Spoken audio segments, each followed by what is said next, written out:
비서실장. 문재인의 문재인이죠. 비서실장. 이분으로 말씀드릴 것 같으면 80년대 운동권의 전설적 뽐미남. 네. 대단한 인기였어요, 그때 여학생들 사이에. 그럼 뭐하나. 그럼 뭐하나. 지난 총선 때 당내 경선에서 똑 떨어졌죠. 그런데 다시 문재인의 문재인이 되어서 지금, 전략을 짜고 있는 핵심 브레인이라고 스스로 주장하고 있는 임종석 전 의원을 모시겠습니다. 이게 이제 탄핵 때 노무현 대통령 탄핵 국회에서 의결될 당시에 끌려나가는 장면 이렇게 변했어요. 자, 이제 예쁜 거 걸어놓고, 자, 오늘 모신 이유는 뭐냐면 각 캠프에 현재 당면하고 있는 고민거리가 뭐냐, 현재 문제점들이 뭐냐, 이걸 신속하게 들어보려고 하는 거거든요. 서울시 정무부시장까지 하셨죠? 예. 박원순 시장 때 하셨잖아요. 네. 박원순 시장한테 좀 빚진 거 없습니까? 박원순 시장님한테 제가 질문을 마저 하면, 경선 딱 시작할 때 박원순 시장도 막 뛰고 있을 때, 왜 문재인 캠프 쪽으로 가셨죠? 저도 똑같은 시민의 한 사람이기도 한데요. 가장 확실한 정권 교체의 길을 가고 싶었습니다. 그만큼 저한테도 정권 교체는 모든 국민한테 그렇듯이 절절했고요. 여전히 박원순 시장님 존경하고 가깝습니다. 함께 하게 될 겁니다. 문재인 후보 개인적인 인연이 있다거나 뭐 어느 순간에 가야 되겠다 결정한 게 있다 뭐 계기가 있어요? 저는 사실은 조금 이번에 정권 교체와 함께 좀 가슴 떨리게 보고 있는 것은 후보는 지금 그걸 전국적으로 지지받는 대통령이 되고 싶다 하고 얘기하시잖아요. 실제로 정치 지형이 87년 6월 항쟁 이전으로 회복되고 있다고 저는 생각합니다. 문재인 후보가 단순히 본인이 정권 교체를 하는 것뿐만 아니라 첫 차가 되겠다. 2호, 3호, 4호 차가 계속 나와져서 한국 사회 이 오랜 적폐들을 청산해 가고 새로운 대한민국으로 가는 시작이었으면 좋겠다 하고 이야기하잖아요.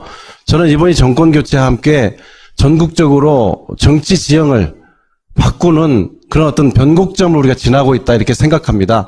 그래서 꼭 그렇게 만들고 싶고 국민들이 이미 그런 흐름을 잡아주셨는데 안 놓치고 꼭 과거에는 우리가 기울어진 운동장이라고 늘 이야기해왔잖아요. 이제는 거꾸로 민주개혁 진영이 더 우세한 이런 지형이 유지되면서 오랜 한국 사회의 적폐들을 하나씩 하나씩 되잡아가고 이제는 좀 정방향으로 갈 수 있도록 그렇게 노력하겠습니다. 사람은 어때요? 보시기에? 답답하죠? 보이는 그대로입니다. 더도 덜도 말고 저는 문재인 후보의 제일 강점은 진실한 거라고 생각해요. 진실한 거고 조금은 답답해 보이지만은 또 문재인 후보의 그런 면이 사람들로 하여금 신뢰를 주는 가장 큰 장점이고 먼 길을 함께 갈 만한 이런 사람 아닌가 이렇게 생각합니다. 잔대가리 안 쓴다? 잔머리 잘 안 쓰시죠? 못 쓰세요? 예. 잔머리가 없어요. 좀 있어야 되는데. 답답한 건 저희가 잘 기민한 참모들이 잘 메우도록 하겠습니다. 일단 현재 상황이 어떻게 되냐면 민주당 경선이 본선이다 그랬었어요. 근데 경선 끝나자마자 안철수 후보 나 여기 있어!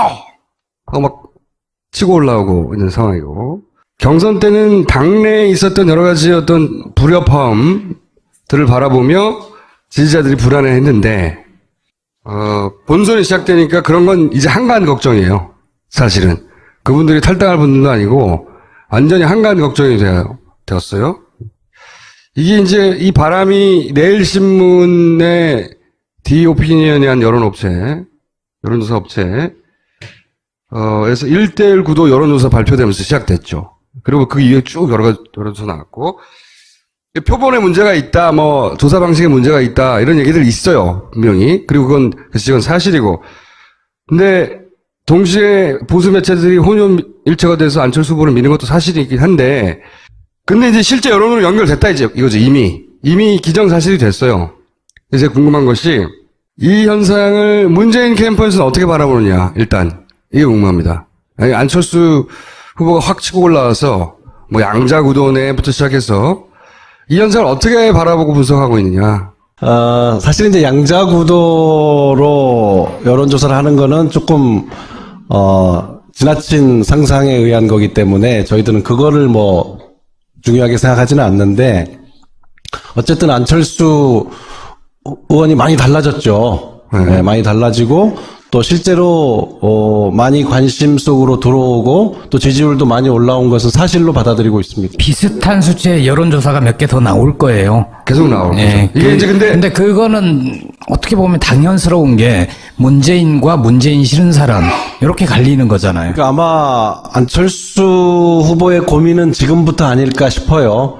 여러 가지로. 우선은 문재인 후보가 앞에서 찬바람 된설이 다 맞는 동안 어찌 보면 검증의 좀 무풍지대 그늘에 있었는데 아마 본격적인 안철수 후보에 대한 검증도 이제 시작됐다고 봐야 하고, 또 뭐 여론조사가 여러 가지가 있지만 가장 최근 여론조사를 보니까 다자구도에서도 문재인 안철수의 합이 한 75 이렇게 나와요. 네.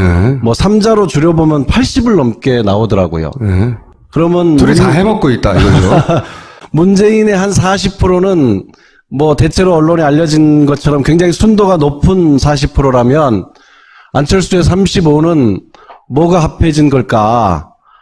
또 보수층 후보들이 합이 15가 안 나오는데, 그러면 보수 정치권이 지리멸렬한 건 그렇다 치고 견고하게 보수를 지지하는 지지층들은 지금 어디가 있는 건지, 그래서 안철수 후보 지지에 이게 함께 담겨 있지 않습니까?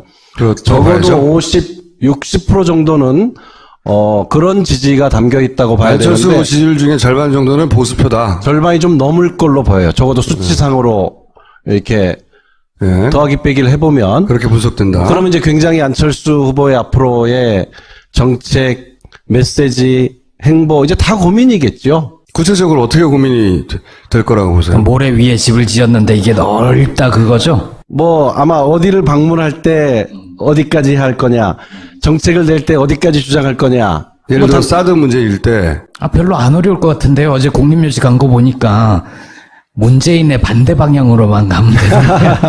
좀 더 구체적으로 얘기해 주세요. 예를 들어서 물론 이게 전략의 노출이어서 뭐 말할 수 없는 한 가지 예를 부분을- 들어볼게요. 네, 구체적으로. 얼마 전에 이제 뭐 다시 해명하긴 했지만 박근혜 전 대통령에 대한 사면 문제에 대해서 기자 질문하니까 뭐 위원회를 만들어서 네. 검토할 문제다고 했는데 그 기자 질문의 뉘앙스는 검토할 사안이라는 게 분명히 뉘앙스였거든요.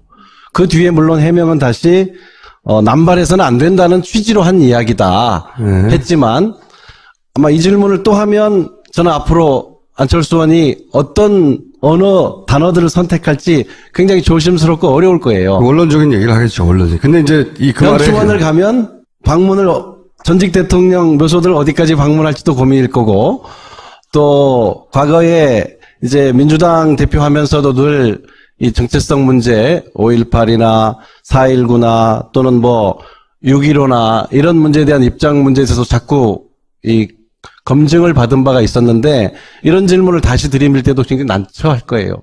아마 안철수 의원이 제일 어려운 질문 이런 거 아닐까요?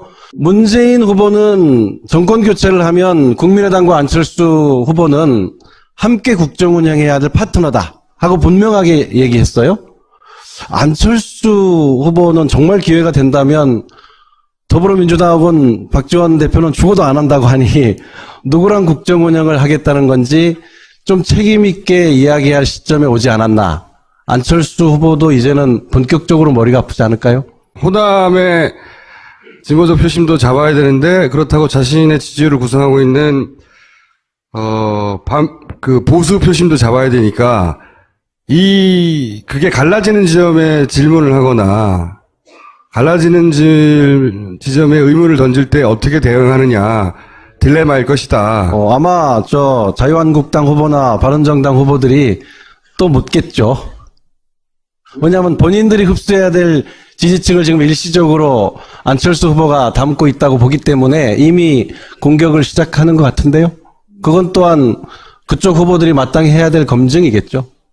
짧은 시간 내에 보통 인터뷰나 토론회가 진행되기 때문에 약간 전략적 모호성을 유지하고 살짝 넘어가면 그 전략적 모호성을 파헤치어야 되겠다는 생각보다는 일단 문재인에 대한 공포가 보수 표심을 글로 움직이게 한 거란 말이죠.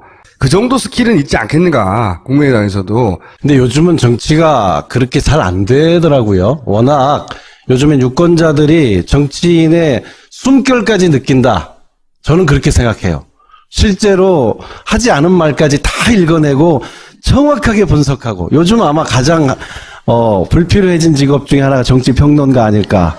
예. 기자들도 그래요. 기자들도 사실은 굉장히 곤혹스러울 거예요. 왜냐하면 저도 정말로 어떤 정치인이 뭘 발표했을 때 숨은 뜻까지 보려면 네티즌들이 쓴 걸 한 30분 봅니다. 훨씬 정확하거든요. 예. 근데 이런 거 있어요. 또. 숨기기 쉽지 않을 겁니다. 근데 안철수 후보는 소위 적폐의 프레임으로 상대할 수 없는 까다로운 상대예요. 실제.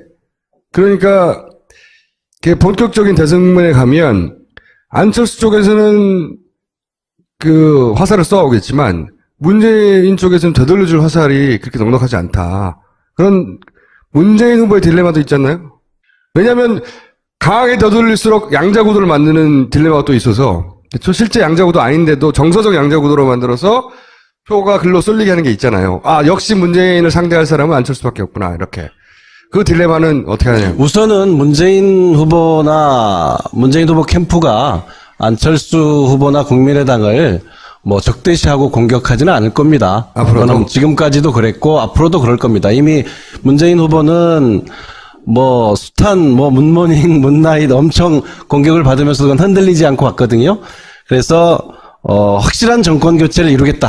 그리고 야권과 함께 국정 운영을 해가겠다 하는 것은 거듭해서 밝힌 거기 때문에 문재인 후보의 구상에는 그러면 내년 지선 정도면은 만약에 민주당이 그 대선을 승리하면 결국은 한 1년에 걸쳐서 국민의당과 통합이 될 것이다. 이렇게 생각하는 건가요? 지금 뭐 그렇게 이야기하기는 지금 그렇게 말할 수 없지만. 곤란하겠지만은 예. 대선 결과에 따라서 지금의 어떤 비정상적인 어떤 정당 구조는 한번 재편이 될 거라고 생각합니다. 뭐 자유한국당과 바른당도 싸우는 건 결국 영원히 떨어지고 싶어서 이러는 게 아니거든요. 바른정당이 더 높은 지지율을 가져서 내년 지선에는 바른정당 중심으로 재편되길 원하는 것이고 자유한국당이야 당연히 자유한국당 중심으로 재편되길 원하는.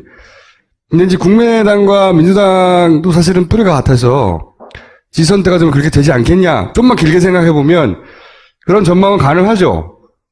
둘이 자유한국당과 바른당이 그렇게 싸우듯이 여기도 그렇게 싸우고 있는 건데 여기는 강한 후보가 둘이 있는 거죠. 그래서 적처럼 보이는 게 있어요. 캠프에서 보시기에 잠재적으로 가장 강력한 경쟁자는 안철수입니까? 유승민입니까? 홍준표입니까? 최근에 이제 몇 여론조사 때문에 저희도 긴장하고 또 문재인 후보를 통해서 확실하게 정권 교체를 하겠다 하는 지지자분들도 굉장히, 당황스럽기도 하고 고민도 커졌을 거라고 생각해요. 있는 현실은 현실대로 받아들이지만은, 또 다른 조사를 보면 투표 적극층 내지는 확실층에서의 차이는 여전히 크게 있거든요. 표의 결집력이 강해요. 누구보다.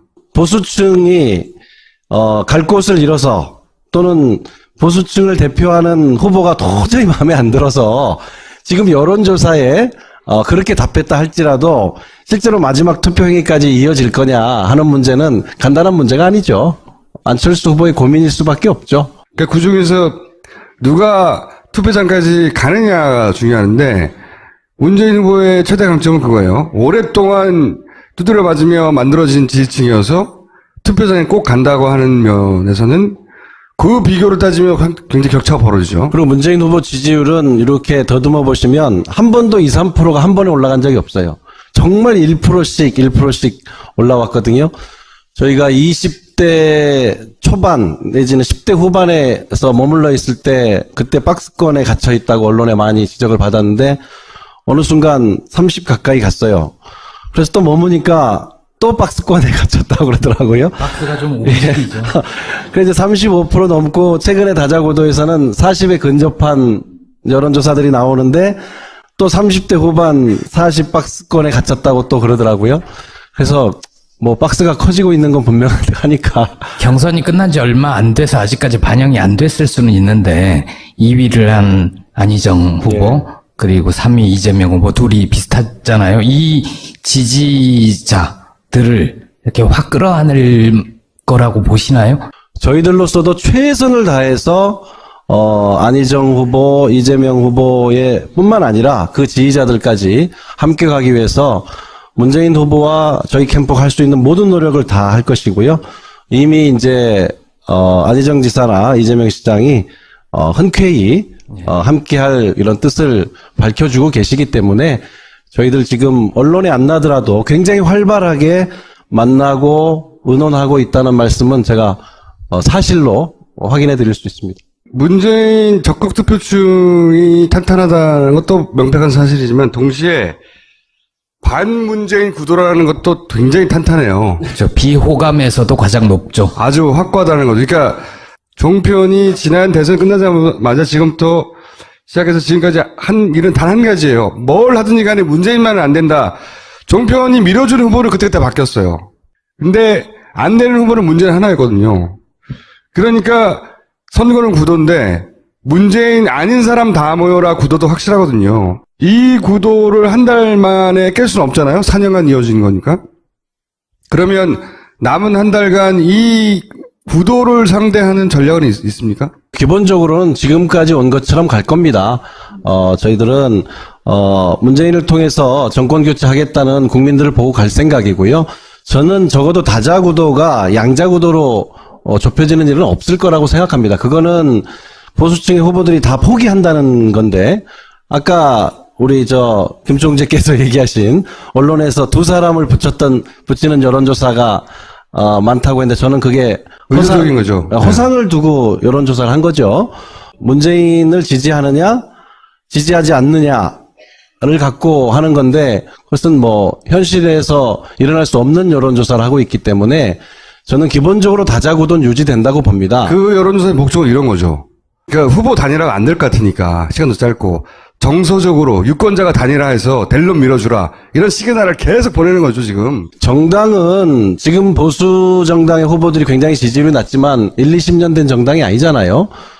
그리고 대선 치르고 마는 게 아니기 때문에 내년 아까 얘기하셨잖아요. 내년 지방선거 그다음 총선 이런 연속성을 갖고 있어서 저는 후보를 유지하기도 하려니와 최종적으로는 보수 지지층이 어느 정도는 자기 정체성에 맞는 후보를 선택할 거라고 봅니다. 또는 기권층이 많아지든지. 옛날에 이인재 찍으면 김대중 된다가 출발이거든요. 조선일보가 퍼뜨린 프레임이죠. 근데 실제로 그렇게 됐어. 이인재 당시 후보가 20% 가까이 득표하고 보수표를 가져왔기 때문에 결국 김대중 어렵게 간신히 그 IMF 상황에서도 이겼단 말이죠. 그 기억이 있어서 거꾸로 이 프레임이 먹힌다는 거죠. 그렇긴 한데 저희가 그렇다고 해서 그런 걱정이 있다고 해서 정치적으로 얕은 수를 내는 것보다는 저는 전공법이 좋다고 보는 거는 옳다고 보는 거는 낮게 나왔을 때도 정권 교체가 돼야 한다. 이렇게 보는 국민들이 60%를 넘습니다. 될 것이라고 보는 국민들은 더 높아요. 그래서 우리가 그것을 보고 가야지 여기서 정치적인 수를 내려고 하는 것은 오히려 핵심 이 지지층을 잃게 될 거다. 기본 전략대로 그냥 간다? 네. 네. 다만 저희가 지금 요번 주 다음 주 최선을 다해야 할 것은 함께 경쟁했던 후보들 또 그 지지자들과 흔쾌하게 함께 갈 수 있는 문재인 후보가 이야기하는 것처럼 완전한 한 팀이 되는 것을 정성에 또 정성을 들이려고 합니다. 근데 지금 말씀하신 거로는 다자구도가 지속될 것이다라는 건 정말 좀 앞으로 다른 변수들이 없었으면 한다라는 바람이 섞여 있는 거 아닌가요? 그렇죠. 후보는 사자구도 이상이 유지되는데 네. 보수층이 자기 층을 대표하는 후보는 도저히 안 될 것 같으니까 유권자가 몰아서 그렇게 만들려고 지금 하는 거죠. 반문재인 선택을 한다. 하게 만들려고 노력하고 있고 그 결과가 지금 안철수 후보의 지지율 상승으로 나타난 거죠. 저는 안철수 후보 지지자들 중에도 상당수는 정권 교체 때문에 안철수 후보를 지지하는 분들이 분명히 그게 안철수 후보의 고유의 표죠. 원래 안철수 고유의 예. 표죠. 예. 예. 그런데 그렇게 될 땐 아까 같은 우리 김어준 총재가 얘기하는 상황이 되면 그분들이 굉장히 고민하겠죠. 이것이 정권 교체인가 하는 고민을 근본적으로 하지 할 않겠어요? 것이다. 이제 문재인 공포로 인해 줄 곳을 몰라 하던 표들이 홍준표로 달려갈 때 그런 가능성이 높지는 않다고 생각해요.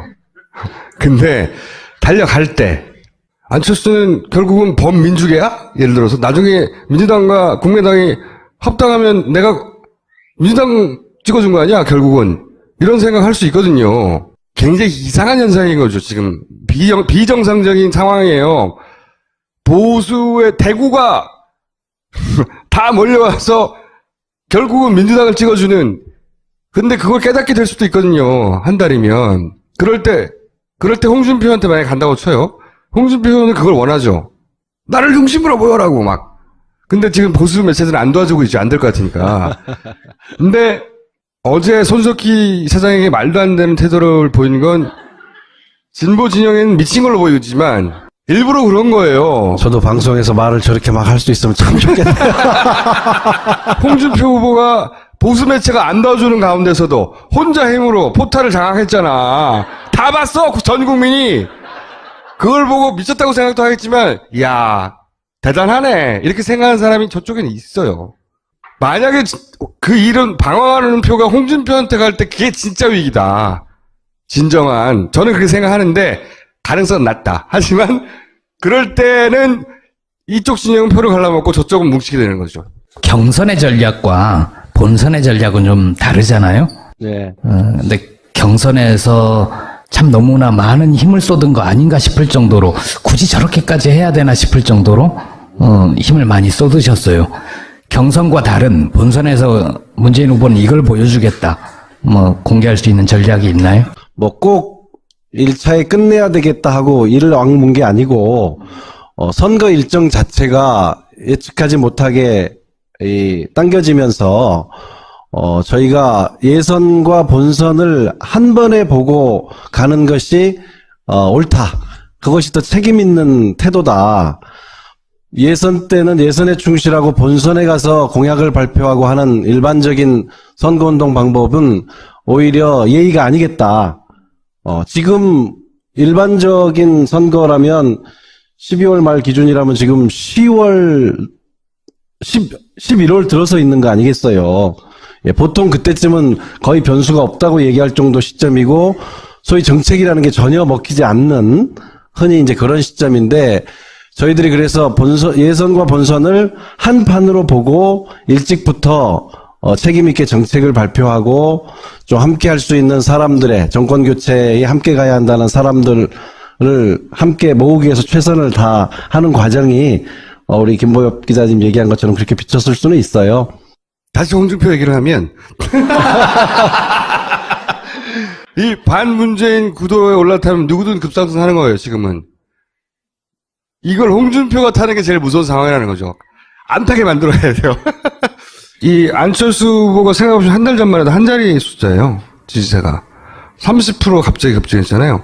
이 30%가 갑자기 홍준표한테 다 갈 수는 없지만 얹히기 시작하는 순간 홍준표가 되나? 그러면 전통적인 홍준표 후보가 맨날 얘기하는 전통적인 이 구도가 형성되는 거거든요. 그렇게 안 되길 바라야 하고 그렇게 만들면 안 된다. 안철수 후보가 고민일 수밖에 없다는 것이 말이 튼튼하든 아니면 부족하든 간에 부실하든 간에 한 방향으로 가는 한 마리 말을 타고 있으면 좋은데 다른 방향으로 달아나려는 두 마리 말을 한 번에 타고 있단 말이에요. 그게 딜레마죠. 딜레마죠. 네. 네. 이제 국민들이 이제 또 생각할 거 아닙니까? 여러 가지 변수들이 지금 이제 지나갔고요. 진짜 방정식이 복잡해 이번에는. 또 새로운 변수를 맞이했는데 안철수 후보에 대해서 이질적인 지지층이 섞여서 새로운 현상이 일어났는데 이것을 보면서 이제 국민들이 이 후보 등록 전까지 정말 다시 차분하게 고민하는 한 열흘이 되지 않을까.